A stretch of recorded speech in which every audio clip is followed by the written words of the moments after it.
Well, Mr. Jones, how you doing tonight?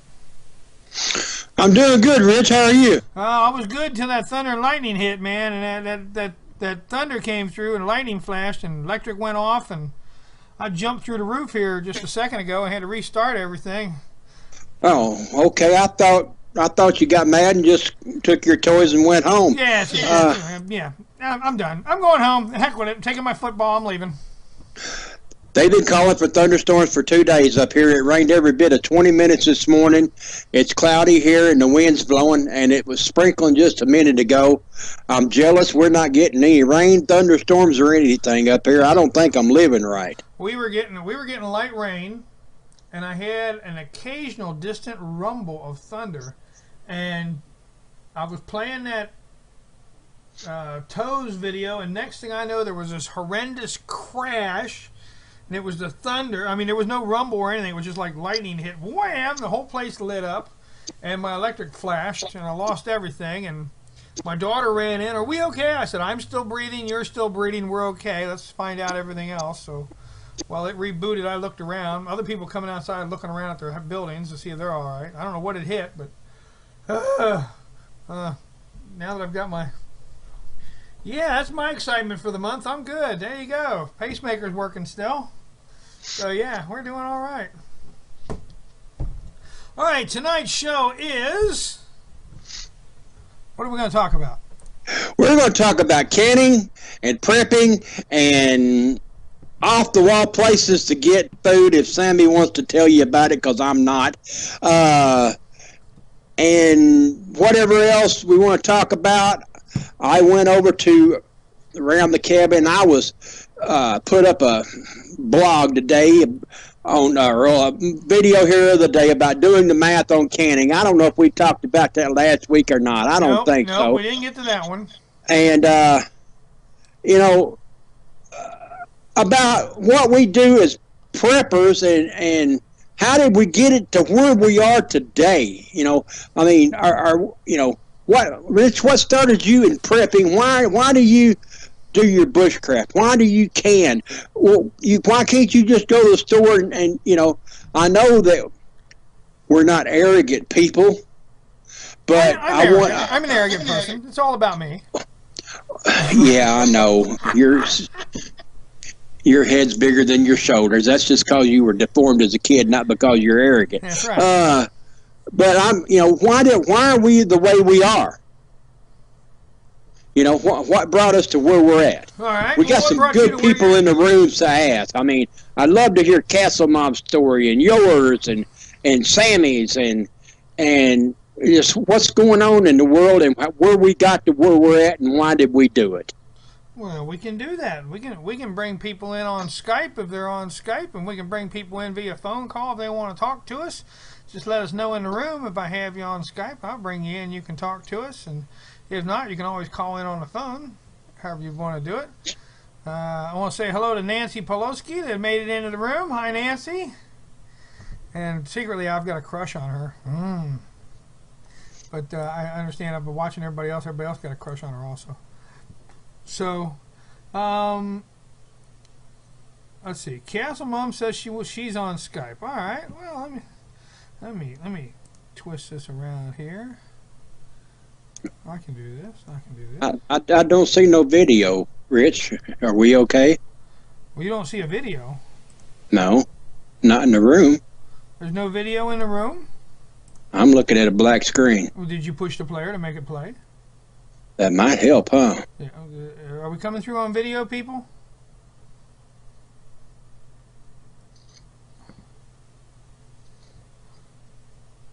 There I am. There you go. Now you make sure you turn off the volume on the player, otherwise you'll drive yourself crazy because it'll be a momentary lag.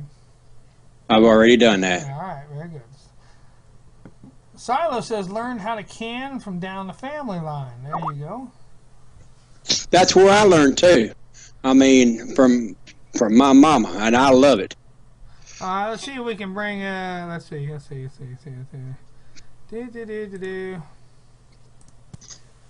I'll bring Castle up in this. Hey, Castle, how you doing? I'm doing fine. How are you? I'm good.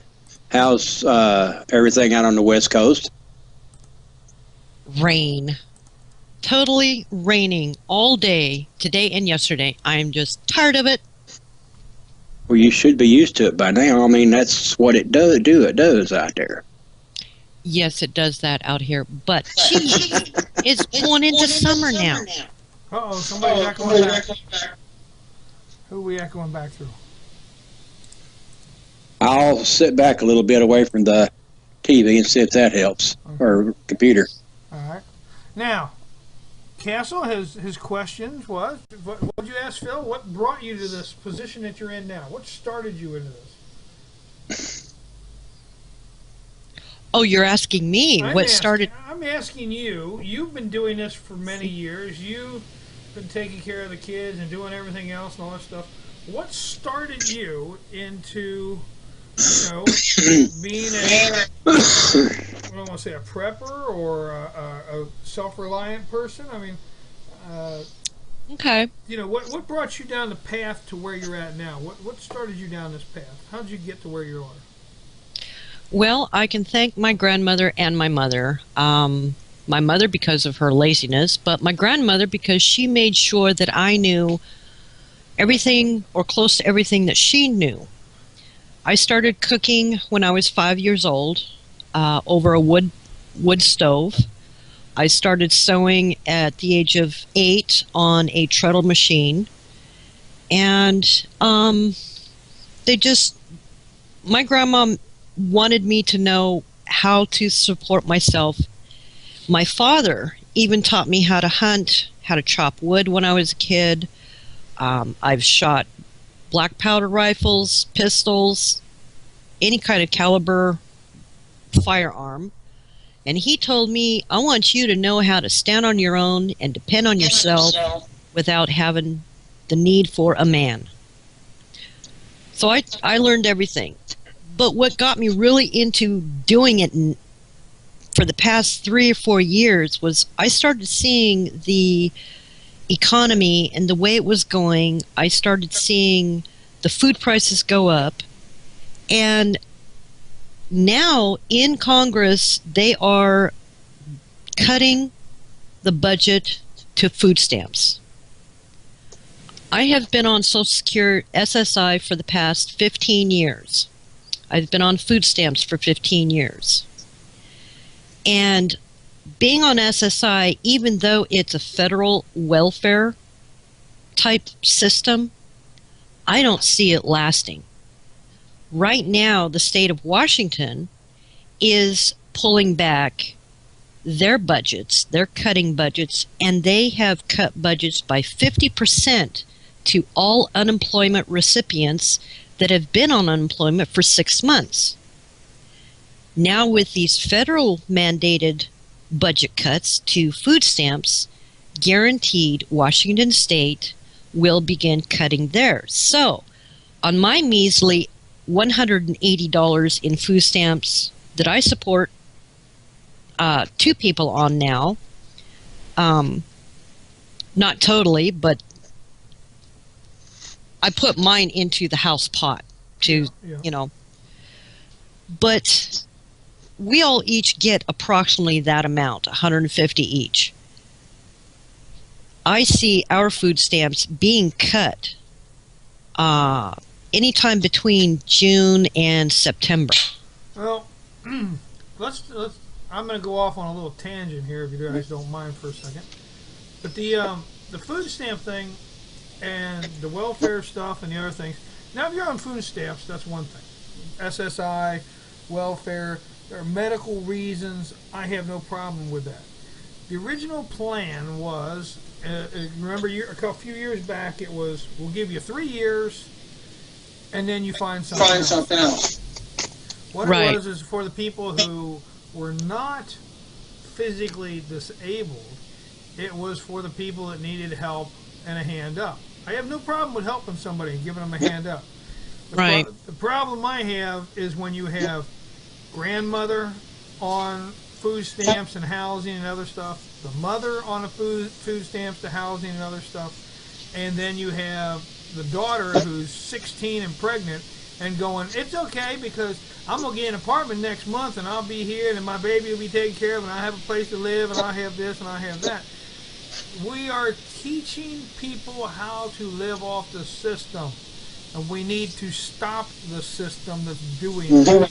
When people need assistance, that's one thing, but to abuse the system, you know. So Countryman's holding up his phone. Okay, is that an Obama phone? Yes, it is. But you have one Obama phone. What about the lady who had like 15 Obama phones? I've seen her in Philadelphia. But here's the kicker. My main phone number is through Skype. I have a free Skype. I pay for a Skype phone number. I cannot dial 911 on it. And the only time that I do use my Obama phone is to dial 911. I've used it for that purpose only twice within the past 6 months. There you go. Now, Rich, yes, ma'am. Just because I get Social Security, SSI, and food stamps, do you seriously think I enjoy it? No. Hell no, Bubba. My wife is disabled. She gets Social Security. She gets $6 a month in food stamps.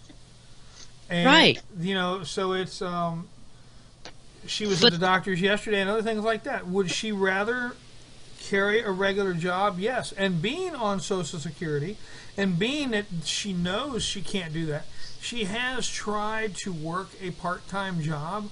They make it so hard for somebody who wants to improve their life to even work a part-time job. If she worked over a certain amount of hours, and she wound up losing the job because they wanted to know if she could stay later and work and this and there. She said, I have to leave because if I don't, I'll lose my Social Security, and if I lose that, I lose all my medical, I lose this, I lose that. So she wants to work the full-time job, but she physically can't work the full-time job. But even though she's trying to become a member of society and help out and pull her own weight and do her own thing because she still feels that she can do some things, she's penalized for it. And that's not right either. That is not right either. No, it's not. And see, with SSI, I got a doggone commercial. Oh. Wow. Anyway, I don't know if anybody else is hearing the commercial. I'm not. But I'm not watching the player.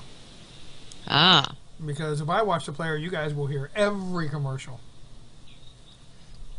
So. Yeah, I don't like this frickin' thing. Anyway, well, I've got somebody working on it.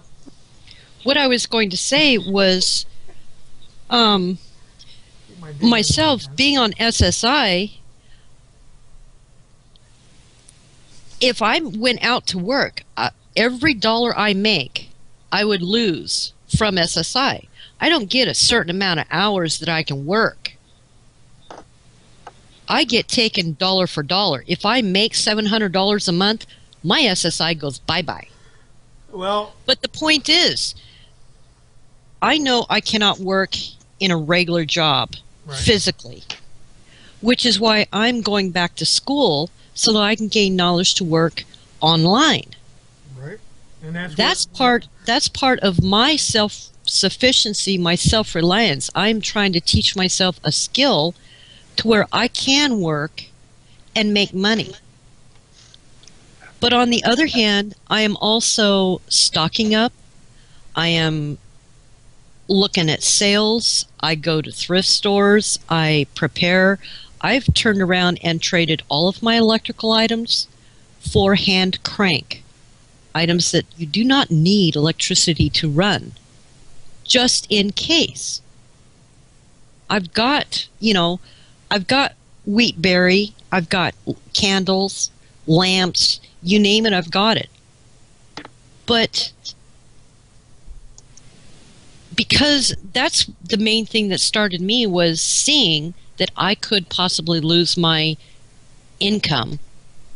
I had to get myself prepared in many other ways than just food. Well, yeah. Myself, I've been raised this way. My folks always put back for a bad time, always put up the canned goods, always did we canned every year when I was a kid. And I was born on Air Force Base, and they actually had where at the commissary, the canned goods came in because I was born on an island. The canned goods would come in, and that shipment, the military in their great wisdom maybe send, a month load of green beans, and that was it. And so my mother would trade around with a couple of the other ladies, people who didn't like green beans, and she would get extra green beans, and she'd keep the cans. And then the next month when peas came in, or carrots came in, or whatever else, and she'd trade some of those for the other things she had, and she'd have a stockpile of different things. And then you would have people who would not have, they would eat everything they had that month, and they would have nothing for the next month. They wouldn't have anything put back. Even though they had enough there to keep, they wouldn't do it. They wouldn't take more than what they wouldn't take as much as they could get, and they wouldn't put up anything else that they could have. Well, my mother always put back, because being on the island, you didn't know the weather was going to be bad, and the helicopter couldn't make it, or the ship couldn't make it in, or whatever else, and we always had the extra food. I thought everybody lived this way. I thought everybody had pantries in their basements, and had everybody I knew when I grew up, we all had extra food and extra stuff put aside, and hand crank things. And we went from the islands back to the country, and they did the same thing in the country. I thought everybody did that. I thought everybody grew up and ran a trap line and learned how to fish, and did normal camp outs in the woods. That was my way of life as a kid, and I thought everybody did it that way. So, well, that's real strange, because I've found that a lot of women my age do not know how to can, do not know how to sew, crochet, knit. They don't even know how to cook. Well, my mother made sure that each one of us boys, before we left the house, we knew how to sew, we knew how to cook, we knew how to take care of ourselves. Because as she said, ain't no woman going to want some of you dummies. So she made sure that we all knew how to take care of ourselves before she turned us loose. And, after that, like your father did with you, my mother and father did with me, and that was just a way of life. Nowadays, the kid knows how to shoot a gun, but he does it because he's never owned a gun, never had a gun, but he knows how to do it by watching videos and playing shoot 'em up games on the computer and whatnot. I had a guy who's about 10 years younger than me. Oh, well, when you were a kid, you had a BB gun. I've never owned a BB gun. I haven't know either. The first thing about a BB gun or pellet gun, except for what I've read. I've never owned either one of them. And when I was a kid, the first thing we got was a 22. Yep. And my dad got the 22. My older brother looked at me and said, "Now, Dad bought you the first box, which was like a box of 500, a brick or whatever we used to call it when we were a kid. We get 500 rounds." And he said, "You've got to buy the next ones from now on. So you've got to go out here and shoot squirrels and sell the squirrels, and rabbits and sell the furs, and learn how to tan them." So then my brother showed me how to do all that stuff so I could make the money. And they'd say, "You can't hunt this way, you can't hunt that way, because those are my way and his way, but you can go over here and hunt." And we learned how to do it that way. It was just the way we learned things and what we did. And unfortunately, we were kids. We took the gun to school. My daughter, 5 years ago, still had kids taking, my middle daughter, when she was in school, there were still kids going to high school, smelling like deer urine in the morning, and leaving their guns in their cars, or putting their guns in the principal's office if they walked in camouflage, smelling like deer urine from hunting deer season. Or they would send another kid in with a note, "Hey, Johnny got a deer. He won't be in until later on today because he's got to call his dad to come get it." Yeah. And they accepted that. Now, if your kid walked in wearing camouflage, smelling like deer urine, and walked a rifle in and said, "Here you go, Principal whoever, Principal Smith, you need to hold this rifle for me till after I get out of school," it'd be the end of the world. There'd be every cop in the town. It would be there, and weapons drawn, and the school would be shut down. And this is just a normal way of life. I don't understand. There was a 12 gauge and a 22 automatic with 15 rounds in my Toyota pickup every day from September till March. I owned school property. we carried a 22, and we carried a 22 revolver. I had a Ruger single 6. Now this is so old that it didn't have the swapped out cylinders. It only had one cylinder, a long rifle. 22 long rifle is what the cylinder was, so you could put shorts and CBs and other stuff in it. But that was the only thing in that pistol we had, and it stayed in the glove box of the truck. So if we saw groundhogs or something on the way on the side of the highway, we could stop and shoot it. That's what the pistol was for, in the glove box. It was a different time back then. I don't know.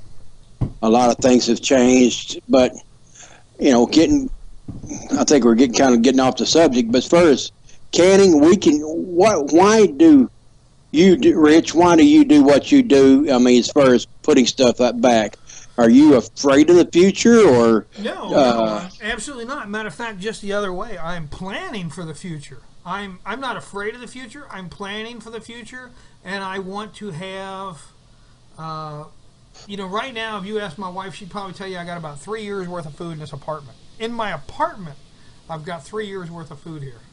I'm working on it, brother. Because the electric could go out tomorrow. I could miss a bill. The power could be shut down. We could be off grid. China could fire off a nuke and it might accidentally hit somewhere here in the United States. There's a million things. Tornado could come through and wipe out the power plant. And you're not talking days. The local grocery store's only got a couple days worth of groceries. If you have a tornado come through, okay, and wipe out half of your neighborhood, other people are going to be rushing to hit them grocery stores and get the goods. Just as they do when it's bread and milk when the big storm comes through. All right? And people act crazy when there's a major problem. If there's a riot in your neighborhood, if there's a lockdown in your neighborhood, people go nuts. If it changes the way they live, they go crazy. So we want to have the ability to sit back in our house and look around. And I can explain this real simple. Wintertime comes every winter. I watch this. We get 6 inches of snow on the ground. People up north, 6 inches of snow is nothing. Here, just north of Cincinnati, 3 inches of snow. It is a blizzard. We are shutting down the city. They actually shut down roads, everything else. 6 inches of snow. There are highways closed down here, people. I mean, they go nuts. And at that point in time, everybody and his brother is trying to make it to the store to buy everything they can get their hands on. Whereas people come out, they shovel out, they're driving, of course they're spinning their tires and everything else. I have to get to the store. Why? Because I have nothing in the house to feed my children. Nothing? You have nothing. And literally they have absolutely nothing in the house. They live the McDonald's lifestyle. If they don't get McDonald's and eat it that day, they don't have it. So we sit back and I go, watch the crazy people. We sit here and watch and eat and enjoy ourselves and watch the idiots drive by. All I know is a friend out on the West Coast sent me a big old bag of yeast. I've got 10 pounds of flour here. Bread's not a problem. So I can make my own, and it tastes better than the store-bought. I do like the store-bought when I go to do sandwiches. It's a little bit more spongy.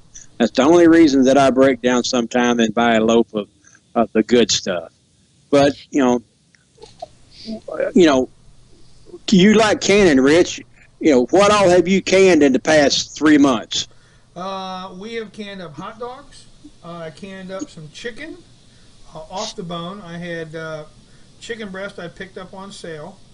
I'm dehydrating chicken tonight, right now as we speak. The dehydrator is running. I have chicken teriyaki in there dehydrating for chicken teriyaki jerky. We canned up, I did a soup mix that I didn't tell anybody about. I'm echoing through getting feedback. Wiggle your wire. Yeah.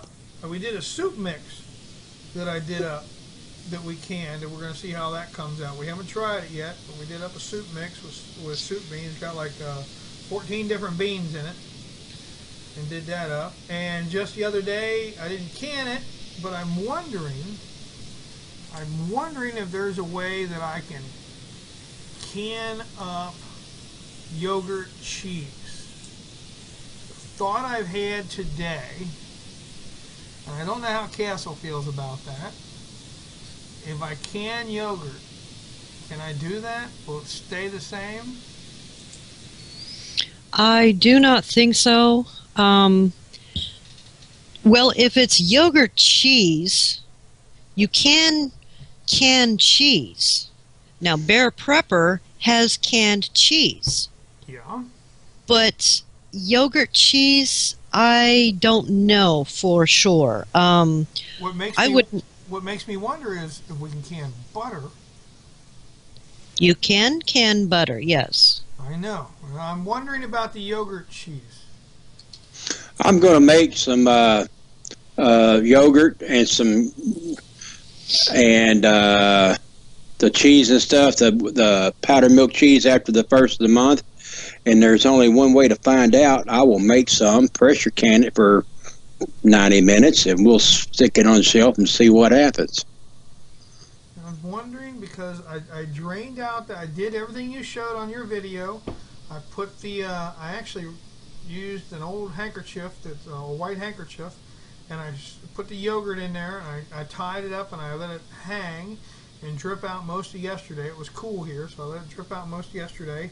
And then last night I put it in the fridge and pressed it, and I actually got up at like 2 a.m. and made sure that there wasn't any liquid touching it. I had it pressed up on a strainer net, but I did pour out what little bit of liquid was in there. And this morning when I got up, there was hardly any liquid at all, and it was very firm, as you saw. And I left it in the other room in the kitchen. It's in the refrigerator, and I'm in the back room talking with you guys, and I can't get from Studio B back into the refrigerator while I'm doing the show. So I don't have my yogurt cheese, and I'm upset. Well, if it gets dry enough, I don't see why. I know you can make parm out of it by putting it through the dehydrator. And have a. Yeah, that was another question. I wonder if I dehydrate it, what would happen with it? You would get dehydrated cheese, similar to what you find in the box cheese, like Kraft mac and cheese, the sacks of powdered cheese. Right. You would actually get the powder, the cheese would dehydrate, and you crumble it up and powder it, and then you dehydrate it for at least another hour to two, because it will clump a little bit. Right, right. But you can dehydrate cheese. And then what do I do to save it? Put it in a sealed jar or food saver bag. Take all the air out of it. You can also put it in a regular Ziploc bag and stuff it in the freezer. Rich, have you ever had baked cheese? Baked cheese? You take a block of yellow cheese, jack cheese, whatever, and instead of making the cheese sticks out of it, like you get in those single serve deals, about a ½ inch in diameter, 3 or 4 inches long, you stick them on a piece of wax paper or baking paper in your oven, 350 degrees for about 40-45 minutes, and you bake them. All the oil will run out of the cheese, and you'll get something that looks like a big yellow orange French fry, and they taste delicious. Don't knock it till you try it. Okay, if I bake cheese, most of the time I'm thinking my cheese will wind up all buoy in the bottom of the pan. No, it really don't. You got to get cheese. Now, I'm not talking Velveeta processed cheese that's going to melt on you. But the other kind, it'll you leave your temperature low, 300, 350. I forget what temperature I had it on. But you can bake it and the oil will run out, and it tastes pretty dadgum good. Yeah, I tried fried ice cream, but it just made a huge mess in the broiler. I haven't figured that secret out yet. But yeah, you know. Well, talking about ice cream, tomorrow night on my show, it's going to be live, and we'll be making homemade ice cream. Well, good, because I was going to ask you where the stuff is for the show. But if it's going to be live, I'm not worried about it now. Yeah, it'll be live. That's good. So, yes, the yogurt cheese turned out wonderful, and you know, what got me to this point, I'm past. I want to say I'm past being a prepper, because your preps, you know, if you got 2 or 3 years or whatever else, or 6 months, whatever you feel you need, okay, your preps will only get you so far. And I'm at the age and the knowledge base now where I realize it's beyond prepping that I want to go. It's self-sufficiency, self-reliance that I want to do. So learning how to, you know, as I've learned how to take care of myself in the woods, and I can take care of my family in the woods, and I know I can do this because I've practiced it and done it for so many years, to be able to, now I've gotten my interest into solar and other things like that. And we have at the farm, we have hydroelectricity at the farm that we have in place. We have solar at the farm, but they're older solar units and they need to be updated. And it's these things that are piquing my interest now. I was talking with Micah earlier today, and we said, why doesn't every house, when we were talking about solar power, why is it's not that expensive anymore for solar power. Why doesn't everybody in the United States have some kind of solar power on their roof? And I know somebody's going to say, well, you don't get the optimum solar efficiency unless you have, okay, who cares about optimum solar efficiency? If you have some, it's better than none. You know, if you have some Band-Aids, they're better than no Band-Aids. If you have some electricity, it's better than no electricity. You know what I'm saying? If you have some food, it's better than no food. You know, I understand where people want to have optimum electricity, but why don't they make windows with the top windowsill? You know, you've got 2 pieces of glass. One that stays there at the top of your window, and one that goes up and down. Or if you have the windows that go side to side, one of them doesn't move and the other one does. Why isn't the other window, the window that does not move, why is it not solar panels? Why is it not collecting solar? Even if it's on the wrong side of the house, it's still going to get something. It could be giving you something. It could be a little today and a little tomorrow. No, it won't make up for the one big charge, but it's a trickle. And if you had just a trickle of money coming in, it beats no money coming in whatsoever. Why aren't companies building this little solar into the windows that you could charge back into your house and use? Why is that not happening? Why do we have all these roofs sitting empty when you could be sitting solar panels on your roof? And they're not that expensive anymore.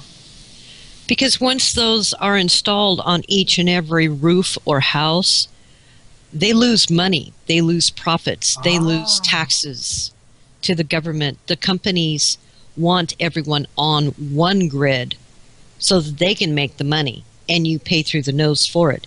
They don't want you to be self-sufficient in that extreme.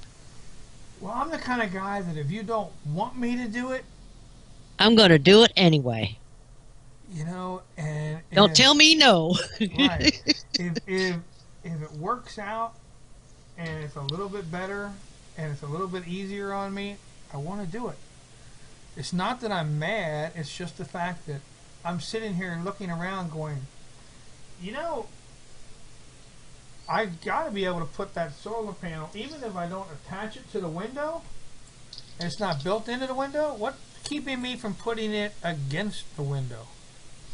Okay, I'm in an apartment building. I can't put it on the roof. What's stopping me from putting it, you know, on the balcony? I was talking to a man today. I was telling him about my camera that got AAA batteries in it, and if I do a good 20-minute video, this thing just eats batteries. I mean, they go dead quick. Right. And he says, why don't you go to Walmart, get you a $5 solar light that goes outside on your, that solar during the day and then comes on at nighttime. And I said, why do I need that? He said, they got a double or AAA battery in them. He says, take the battery out at night, stick it in your camera, use it till it goes dry, and then or runs down, and then put it back out in the yard the next day and charge it back up. Yep. I would have never thought of that, but he did. He's a good man. Yep. So that's what I'm going to do. That's the way I'm going to charge my. I'm going to get me like 6 or 8 of them, and so I pay $3-4. Let's say $4 a piece. If I get 6 of them, that's $24, and I've got 8 batteries. I can. Well, you can get better. You can get better batteries too. They're just rechargeable batteries. You can buy better batteries down the line and replace those batteries with even better batteries. Well, I think the ones that's in the solar lamps are nickel cadmium anyway. Yeah. So they're good batteries. Well, it depends on how strong they are and whatnot. But yeah, you might be able to do that. You get what you pay for, but hey, if you're poor, you're living on a budget, that's one way to charge your batteries, and you don't have to go out and buy batteries every week. That's true. But a little trickle is better than nothing. You'd be surprised what you can get away with and doing without and everything else. I plan on this next month. I've done my budget. After bills, I got an extra $75, so I'm going to put all that toward meat. And this coming month, I'm going to do some major canning if I can find it on sale. I'm not going to go down there and whatever's on sale toward the first of the month and it's on sale, I'm not going to buy it. Castle Mom said she was on food stamps. Everybody knows by now that I am too. But I'm going to take what money I got and budget the rest and see what I can come up with. I've got maybe 8-10 pages here of coupons that I printed off in the past 3 or 4 days, and about every other day I go in and I got a toolbar on the top of my computer here, and program bar, whatever you want to call it, and I hit that, I refresh it, and then I go down through there and the coupons that I need, I go ahead and print them off, and you'd be surprised what you can find just fiddling around on the net. And a lot of us, if you got a full-time job, fine, I'm proud of you. Castle and I both, if we go out and work, first of all, I'm afraid they'd take my whole check away, so I'm supposed to be permanently disabled with a bad heart. There's a lot of things I can do, but I really shouldn't do anything. So we'll leave it at that. But when it comes to sitting in the front of a stove in there and watching a pressure canner, I think I can handle that. So, well, in my opinion, whatever goes on behind your own closed door is your business. Yeah. Well, we like to think that way, but oh, no longer with these frickin' smart meters. They can track your ass in the house. You know what? We actually got smart meters here. I didn't know it, but I thought they were estimated, and he says no. He says we go by and it clicks off on the road. So we have smart meters here for the electricity. I don't know if they got it for the gas or not, but I keep an eye on my electric bills. Are way down, $29 this month because I got the doors open, the windows open, and I love it. Yeah. My gas bill is down to whatever I cook on the stove, the 4-burner stove, and I got a gas water heater, so I'm not burning that much gas. So my utilities this month is way down. I love it. I'm going to stash some of that money back because come this winter, they're going to be right back up high. So. Yeah.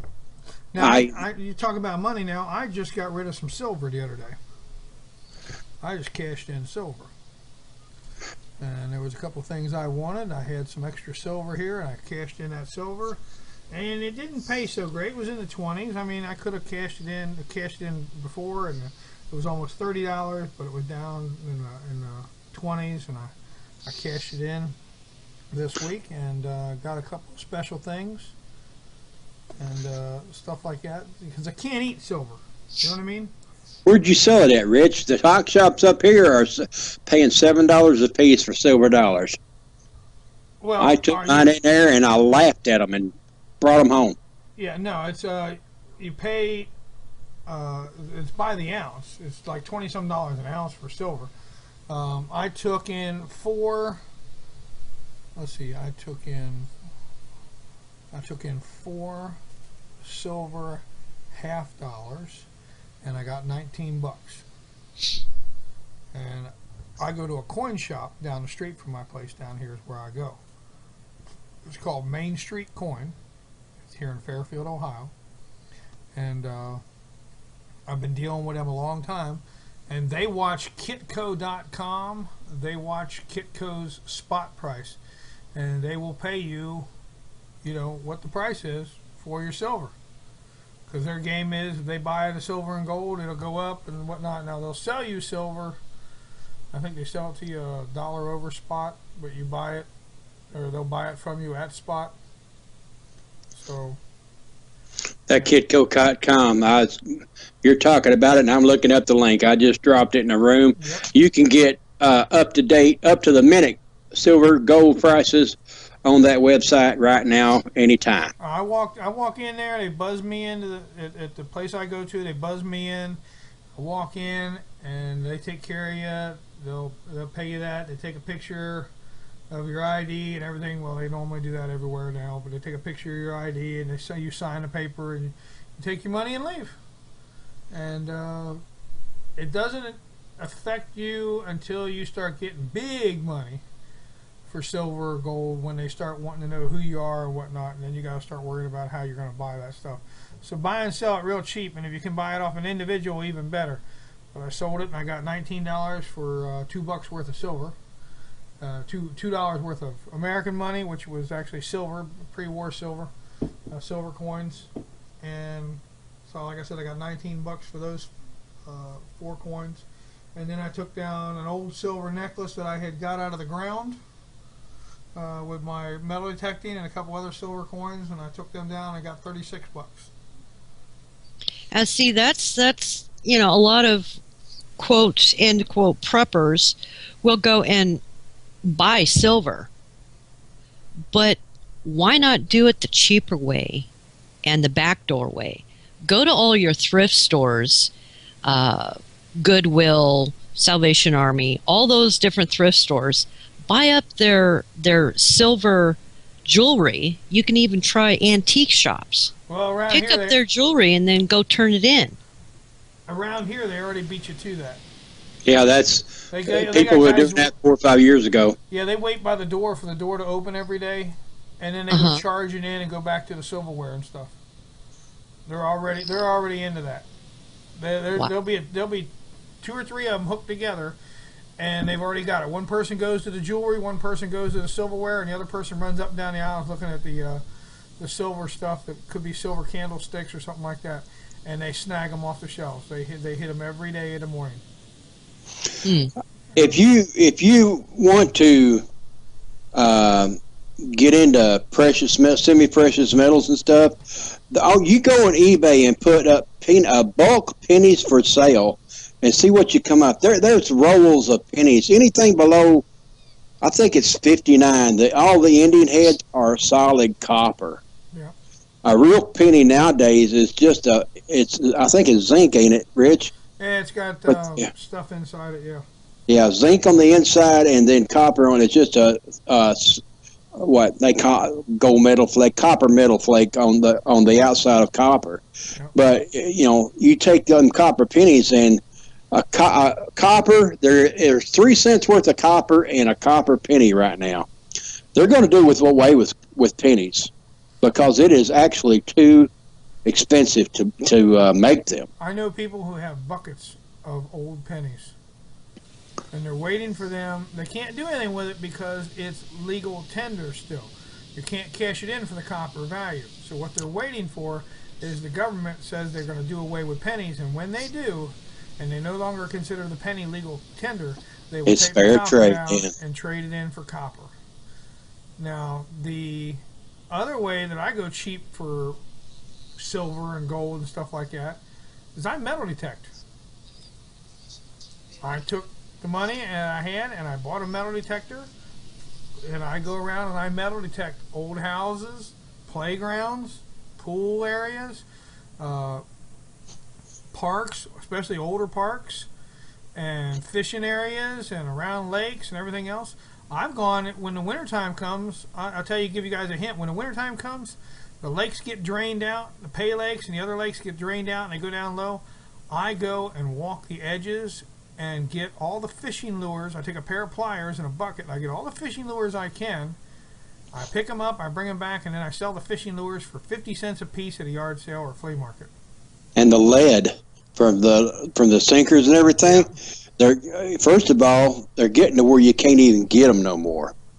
And if you can store up any kind of lead. The lead weights on truck tires are not even solid lead anymore. They're getting rid of them. But you know, if it comes to in a significant life-altering situation, aka SHTF, and we need lead for shotgun shells, where you gonna get them at? Drano Lake got a low lake. Go get the lead around it. You know, with a metal detector, Rich, you can make a killing right there. Oh yeah, and half the time I don't have to even look for them because usually they're stuck on the branches just under like 3 feet out from the shore. And once they drain the water down a good 8-10 feet, I just get down there and walk on the dry part, look back at the shore, at the branches that are stuck underneath the ledge of the lake, and get all the lures and everything else that's been stuck right there. Now the other thing I found funny. Now show says no pennies here in Canada. I have an English.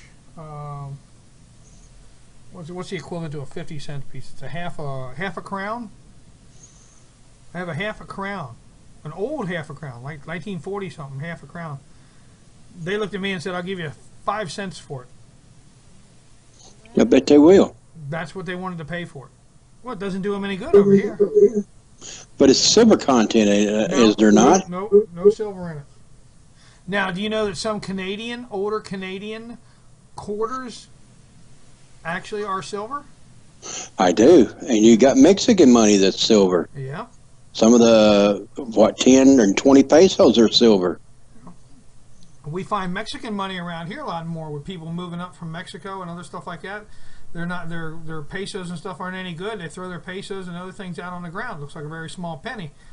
But you pick enough of them up, you can take them down to the exchange, and that's what I do. I hang on to all the foreign money that I find, take it all downtown to the actual money exchange they have downtown, and you can trade it all in for U.S. money.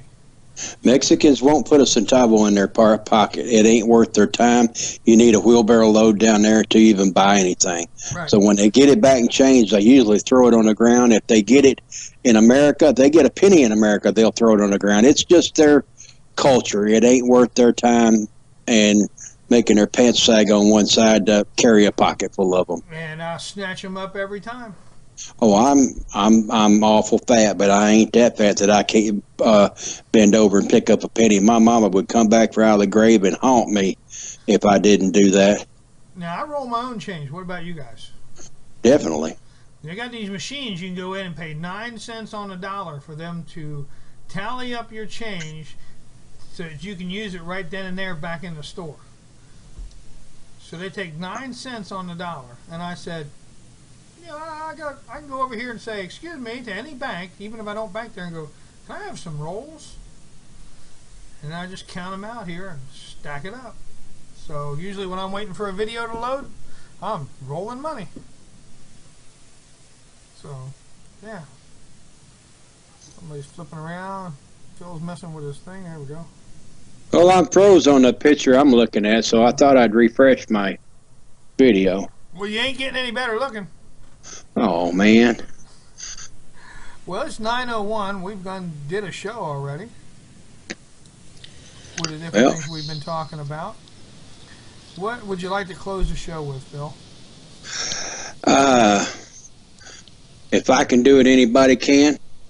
Watch for some videos, and I'm going to be putting up on YouTube and in the Around the Cabin this week, or well, give me a week and a half, 2 weeks. I'm going to can me some meats, and I am going to do the math on them. I wish we'd got around to that. We got a kind of off subject tonight, but on the pinto beans and everybody check out that video and leave a comment on Around the Cabin on you did YouTube. get one comment back that I know of that was I think it was on Facebook, on what you put on Facebook, and they said something about didn't understand the count of the pinto beans, but I don't understand what they were talking about. But you have to check Facebook, see what they say on that. Okay. Well, you guys having a good night. I'm going to say hello to Willie, and Sam, he text messaged me and told me he had to go to bed early. Big Dirt, don't be a stranger, but you can be strange. And I just want to say God bless to everybody, and thank you for the show, and maybe we'll do it again sometime. Well, here, Silo says they stripped the old TVs. What do you take out of an old television? Oh, a lot of them has the circuit boards. They got silver in them, and the tubes and everything. If you get down and you break all that glass off of them, most of the bottom of those bulb type tubes are all aluminum. And isn't there copper wiring in there too? Oh, big time. That's a lot of work for. I'm going to tell you a quick way. It's not eco-friendly, but you pour about a quart of gasoline on top of an old picture tube TV, and you thump a match on it, and come back about an hour later, and you pick through all the ashes, and the copper's just laying there nice and pretty for you. And don't get too close, because it does go boom when the picture tube blows up. They will not take burnt wire here, or burnt copper at some of the places in my area. That's because they think it's stolen. Right. They take that wire, and they won't take the wire or whatnot, and you burn all the insulation off of it. They won't take it. A lot of places that I know of will take it, but they do it at a reduced rate. And they take your ID too. I mean, if you, I wouldn't be stripping out old houses and getting caught, because they're coming on that nowadays. Oh yeah. Really are. All right, people. Well, thank you for being here. Let's close this up. Thank you, Contreeman, for having me on. Appreciate it. Thank you guys for being on. Wonderful. Just let me know what you need. God bless. Talk to you later. Bye.